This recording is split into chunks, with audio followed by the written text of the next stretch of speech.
Hello friends, नमस्कार। आज हम डिस्कस करें एक मेडिकल नेग्लिजेंस केस के जहां पे इशू है स्पेशलिस्ट को रेफ़र ना करना।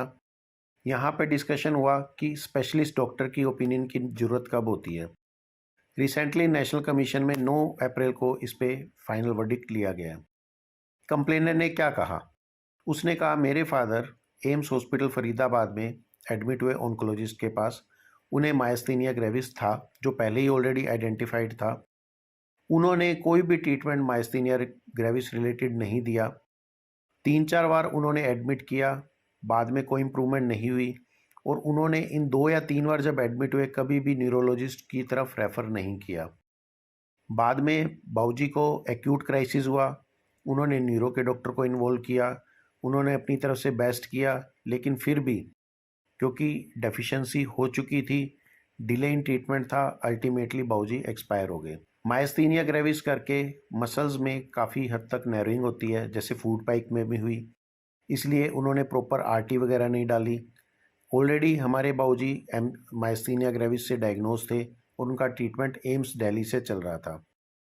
डिफेंस में डॉक्टर ने कहा कि डॉक्टर जो है वो एमबीबीएस भी है और एमडी भी है मेडिसिन में। उसके बाद उसने ऑन्कोलॉजी में डीएम की है। मायस्थीनिया ग्रेविस एक आम बीमारी है जो इवन एक एमबीबीएस उसको आइडेंटिफाई कर सकता है, लेकिन कई बार इसकी सीवियर फॉर्म जो है वहाँ पे न्यूरोलॉजिस्ट की इन्वॉल्वमेंट की ज़रूरत पड़ती है।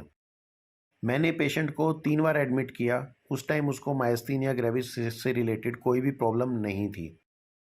जब चौथी बार एडमिट हुआ उस टाइम उसको मायस्थीनिया क्राइसिस था और इमीडिएटली मैंने न्यूरो वाले को डॉक्टर को इन्वॉल्व किया। मैंने ऐसी कोई भी मेडिसिन नहीं दी जो मायस्थीनिया ग्रेविस को प्रेसिपिटेट करती हो। अगर पेशेंट सेटिस्फाइड नहीं था, जैसे वो कंप्लेंट में कह रहा है कि मेरे को कोई भी आराम नहीं मिला, तो बार बार मेरे पास ही क्यों एडमिट हुआ? मैंने न्यूरो की कंसल्टेशन इसलिए नहीं ली क्योंकि पेशेंट का इलाज एम्स से चल रहा था और जब मैंने उनको बोला कि न्यूरो से कंसल्ट कर लो, उन्होंने कहा हम अपना ट्रीटमेंट एम्स दिल्ली से ही कराएंगे। लेकिन जब 4th टाइम उनको क्राइसिस हुआ तो मैंने इमीडिएटली न्यूरो वाले को इन्वॉल्व किया, तो पेशेंट ने रिफ्यूज़ किया। उसके अलावा पेशेंट को थाइमोमा था जो लॉन्ग बैक 2005 में ऑलमोस्ट 10 इयर्स पहले डायग्नोज हुआ, जो मायस्थीनिया ग्रेविस कोज भी करता है। उन्होंने फिर भी उसका कोई ट्रीटमेंट नहीं कराया, तो ये पेशेंट की तरफ से नेग्लिजेंसी है, ना कि मेरी तरफ से। इन्होंने ये प्रूव किया कि ये पेशेंट कहीं ना कहीं पेशेंट ने ही नेग्लिजेंसी की है। रिगार्डिंग आरटी जो उन्होंने कंप्लेंट डाली, इन्होंने बहुत सा लिटरेचर प्रोवाइड किया जो ये शो कर रहा था कि आरटी डालने से या नहीं डालने से नेग्लिजेंस नहीं होती, जस्ट एक वो फीडिंग का तरीका है, नथिंग एल्स। नेशनल कमीशन ने जो नोटिस किया कि कंप्लेनेंट की ड्यूटी होती है टू प्रूव करना कि डॉक्टर्स ने कहाँ गलती की है। दूसरा, नेशनल कमीशन ने ऑब्जर्व किया डॉक्टर कॉम्पिटेंट इनफ है कि उन्होंने हर बार जब पेशेंट आया उसका ट्रीटमेंट किया। इस बार जब 4th एडमिशन में जैसे ही पेशेंट आया, उन्होंने एक्यूट क्राइसिस को मायस्थीनिया ग्रेविस की आइडेंटिफाई किया और इमीडिएटली न्यूरो कंसल्ट ले ली। तो डॉक्टर कहीं भी गलत नहीं है। जो डॉक्टर ने ट्रीटमेंट दिया है वो एज़ पर मेडिकल लिटरेचर दिया है।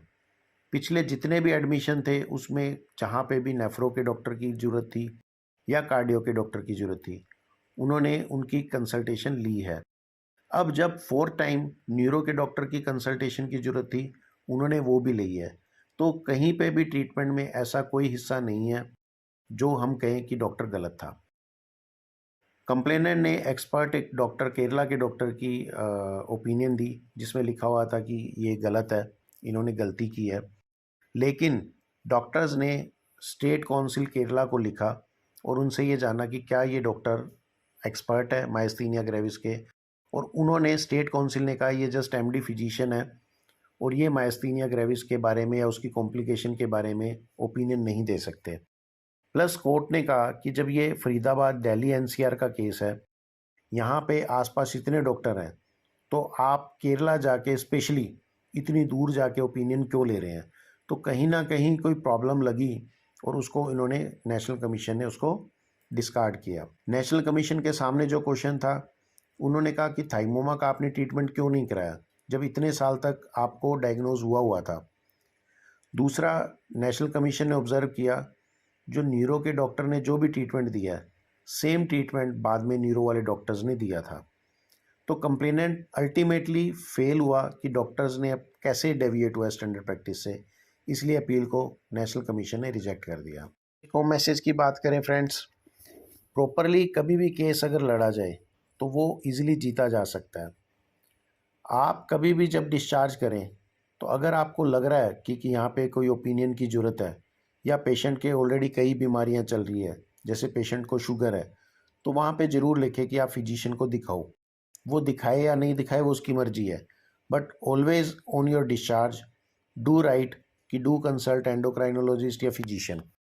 इसी तरीके से किसी और डॉक्टर की आपको ज़रूरत लग रही है, जैसे यूरिया क्रेटिनिन बढ़ा हुआ है, तो आप ज़रूर लिखें कि एक बार नेफ्रो को कंसल्ट करें। पेशेंट करे नहीं करे, तो वो अगर नहीं करेगा तो पेशेंट पे कहीं ना कहीं नेग्लिजेंस का फॉल्ट आएगा, नहीं तो वो कहेगा कि मेरे को तो डॉक्टर साहब ने बोला ही नहीं कि दिखाओ। कुछ भी हमने ओमिट नहीं किया है हमारे ट्रीटमेंट में।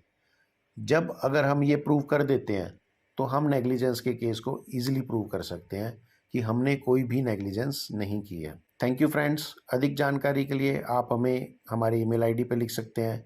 कोई आपका क्वेश्चन या क्वेरी है तो नीचे कमेंट सेक्शन पे पूछ सकते हैं। प्लीज़ इस वीडियो को अधिक से अधिक शेयर और सब्सक्राइब करें ताकि लो के वर्ड्स हर डॉक्टर को पता हो। Thank you friends.